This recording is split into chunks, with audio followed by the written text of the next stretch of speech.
With Mortal Kombat 11's announcement coming very soon, there are plenty of things we want to see in a new NetherRealm title, and I expect this game to have a lot of content to offer. Each game they have more and more to offer than their previous games, and I think MK11 will just have a crazy load of fun. So in today's list video, I'm going to be going over 10 things Mortal Kombat 11 must have in the game, in no particular order. Before I start, what is one thing, it could be more than one thing, but what is one thing you guys would like to see in MK11 in order for this title to satisfy you? Shoot it in the comments below. Number 10, a ranking system for online play. NetherRealm has made a huge improvement with the online features in Injustice 2 by introducing ranked sets, where it's not a one and done situation in ranked play, rather a first to 3, which is how it's done in the tournament scene. This is something I absolutely loved about ranked play in Injustice 2, however, I still believe ranked could be improved. A problem I noticed when I play ranked is that I'll win about 5 sets, and then after that I will legitimately play against a player who just blows me up and destroys me. So in order for me to not get matched up with people who are clearly beyond my skill level, NetherRealm should introduce a ranking system that is categorized by different skill tier levels. For example, Mortal would be the tier for beginners, Immortal would be the tier for intermediate players, God would be for the more advanced players, Elder God would be for the experts at the game, and the One Being tier would be for experts that just keep winning beyond experts or near identical to professional tournament players, if not professional tournament players themselves. Number 9, give us a good story mode. I have high hopes for this because Injustice 2's story was probably the best story NetherRealm has told, and I think Mortal Kombat X's story was pretty good. It was a huge improvement from MK2011's, but the only thing I would say is that they played it a little too safe, and I don't think they took enough risks and explored more into some of the characters. For example, Sub-Zero's chapter was focused more on teaching a lesson to the Kombat kids on working together, rather than focusing on Sub-Zero himself. You can still have that little bit of him training the kids, but it shouldn't be focused on another set of characters when it's not even their chapter, even if they are the main characters.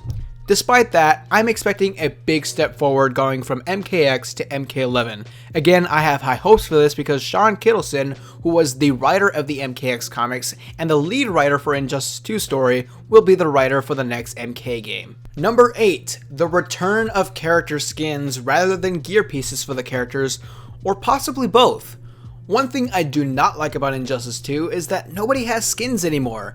Sure, there are premier skins, which some of them are really good, but we can never have a really true version of the Man of Steel version of Superman, or Suicide Squad Harley Quinn, or Arkham City Batman, and all those cool designs from the comics that people want to see, but will never be in the game.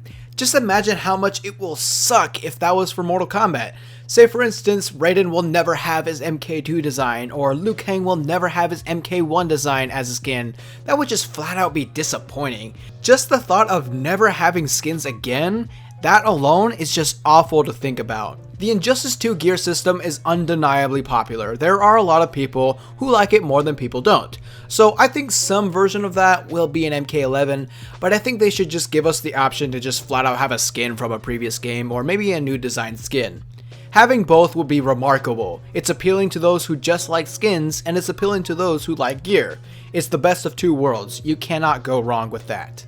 Number 7, give us color in our Mortal Kombat game. Mortal Kombat X really suffers in terms of color. I mean, look at how desaturated the colors are in this image, which is a screenshot directly from the game. Now look at how much better it looks when I add some adjustments to add some more color. You guys already know which one looks better, it's not even a question. Keep in mind, you could totally have a dark tone game and still have colors that stand out and look good. Just take Mortal Kombat Deception for example. It's a dark tone game, which is fitting when looking at the story. So as you can see from the image on screen, the background is all gray and black with depressing clouds that you see on a rainy day, but look at the character mugshots and how the colors are still present and pop out, and not looking all out of place. I think the same should be done for MK11, and Injustice 2 has plenty of color, so it gives me hope for that, and it's not really that hard to do, and it's definitely needed. Number 6. better PC support. NetherRealm doesn't have the best track record when it comes to PC ports. I mean, do you guys remember the huge problems MKX had at launch where a lot of people would have the game look like trash despite their PC meeting the requirements needed to run the game? Of course, that was eventually fixed. But then remember when Kombat Pack 2 and Mortal Kombat XL came out and they never said a word about if the PC version would get those two? Eventually it did come to PC, but that was a long time after MKXL was actually out for consoles. Injustice 2 didn't really have those problems, surprisingly, and when it did come out for PC, it was great, and I can say so because I own the PC version of the game. I know NetherRealm doesn't develop the PC ports of the games, QLOC does, but I believe NetherRealm should take the extra time to work closely with QLOC to ensure the PC port of their game being just as good as the console versions, if not better, and have it be released on the same day as consoles. That way all Mortal Kombat fans can enjoy the next installment in the franchise together. Number 5, no more 50-50s. Now, let me be clear on this. 50-50s are always going to be in the game no matter what. That's what many characters have as their main tools.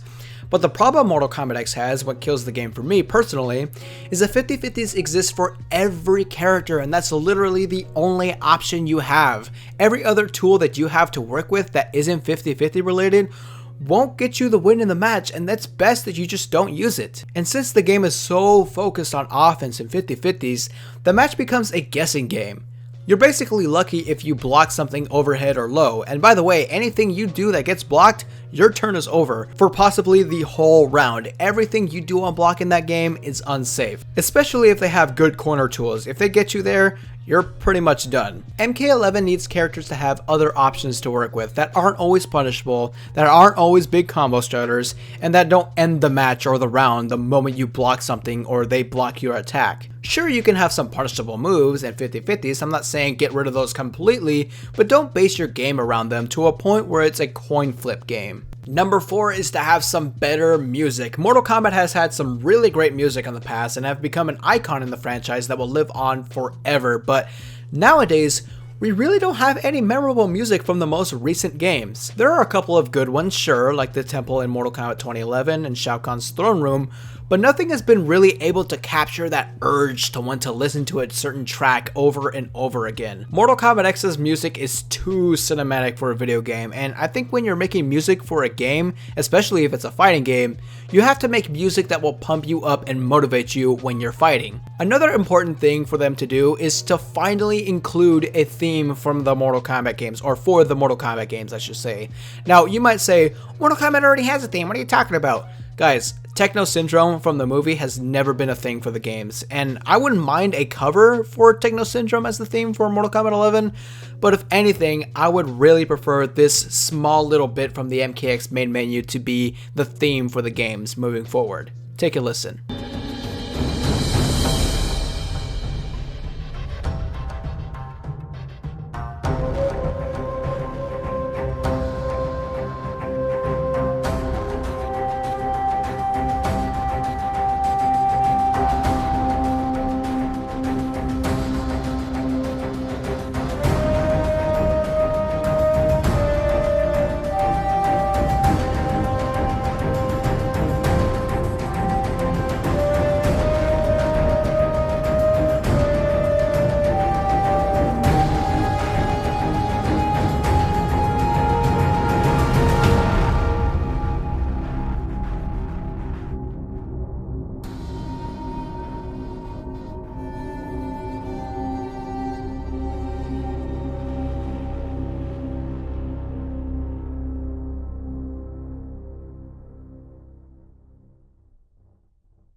This to me would be perfect to be an ongoing thing for the games, and I really hope they bring this back. Number 3, give us tag team. Oh man, I have missed this so much from MK9. I used to play this mode almost more than 1v1. Now according to Ed Boon, this wasn't played a lot as much as they wanted to, which is unfortunate, but there are quite a bit of people who really like this mode and want this back. You would have to heavily look at how you're going to balance it though, because in Mortal Kombat 9, there was a lot of broken duos where there would be some infinites using the character assists and stuff like that, and I don't know how you can do it, but give us an option to play with a friend online and go into tag team with a friend.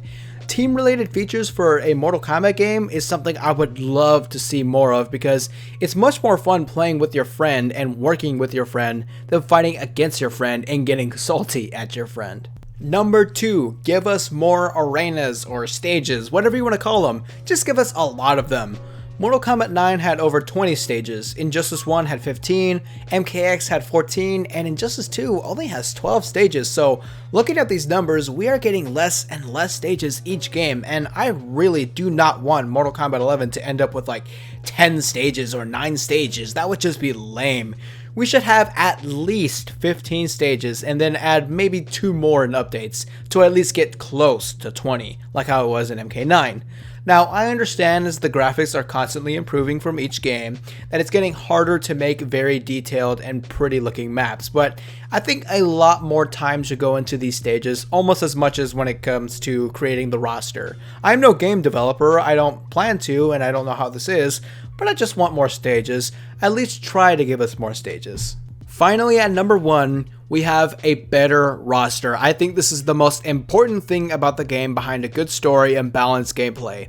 And I'm going to go ahead and say that the roster in Mortal Kombat X is one of the worst Mortal Kombat rosters in the franchise. Not the worst, but one of the worst. With all of the DLC included for MKX, there are 33 characters in total, and that is only one character more than Mortal Kombat 2011's complete roster, which is including Kratos, which is 32 characters. Now, when you take out the DLC from MKX and MK9, MKX had 24 characters, while MK9 had 28 characters. I thought you were supposed to improve and do more with each Mortal Kombat game, not take a step back and finish roughly at the same amount as a past creation of yours.